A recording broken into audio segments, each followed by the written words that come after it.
بس یو زه یو رباب بل می جانان وې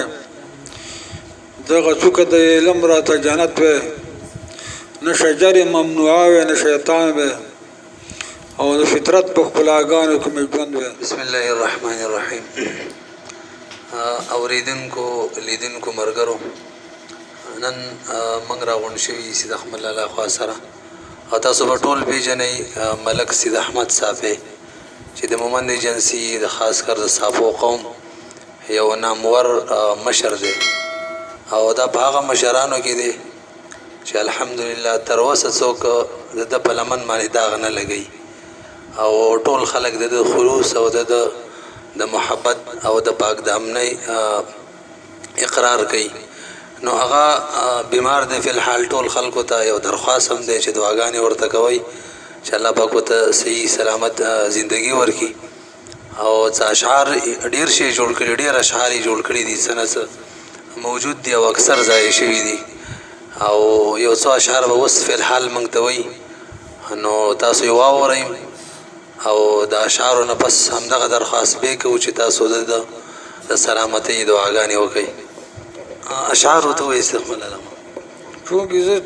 4 کالونه بیمارۍ په وجه باندې کمزوری شوی یم، د شعر ویلو طاقت مې هم نه وي، بیا هم چې څوک رانه دغه وکړي یا خواهش وکړي د هغه د خواهش پوره کولو لپاره بیا یو څه نه څه ووایم. نو زه بیمار یم او تاسو که شعر خوښ شو خو ما ته دوا کوئ چې خدای پاک ما ته صحت راکړي.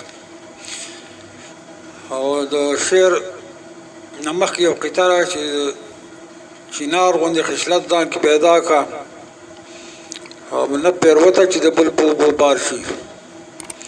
او په دنیا کې د سرونو کمی نشته او سر هغه دی چې د خپلې خاورې دار شي.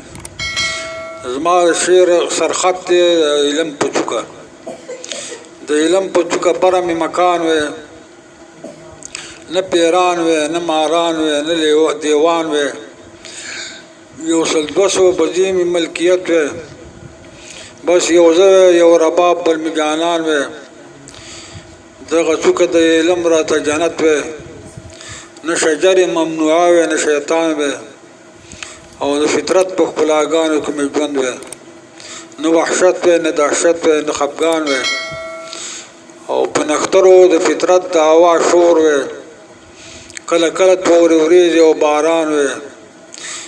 ما جانان او جانان زما مخ ته کتلې لکه ګل غوندې په هر وخت خندان وې، نه ټوپک وې او نه ښکار وې نه ښکاري وې، د مرغانو ژوند ته هم امن امان وې او په 4 پنجه دنیا کې خوشحالي وې، قبول کړی مې خدای دغه یو ارمان وې، د حرا غوندې یوه غار مې په نصیب وې، د بارودو د لګو نه پټ پنهان وې او ما به شپه په دغه ځمکه تېره نه کړه که اسمان ته د ختلو څه امکان وې چې نه غم وې نه علم وې نه پکارې، دا به ستا د قدرتونو یو بل شان وې، نه جادونه وې نه توپې نه بمونه،